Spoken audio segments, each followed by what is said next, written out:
Hello, in this video I'm gonna show you how to enable or disable the auto zoom and tracking on your ARLO Pro 4.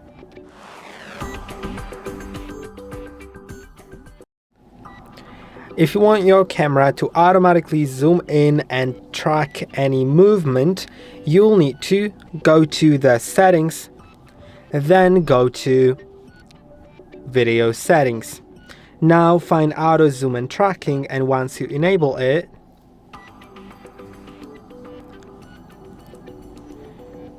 it will start zooming in on objects and track their movement. And I hope that this video was helpful. Don't forget to like and subscribe. See you in the next one.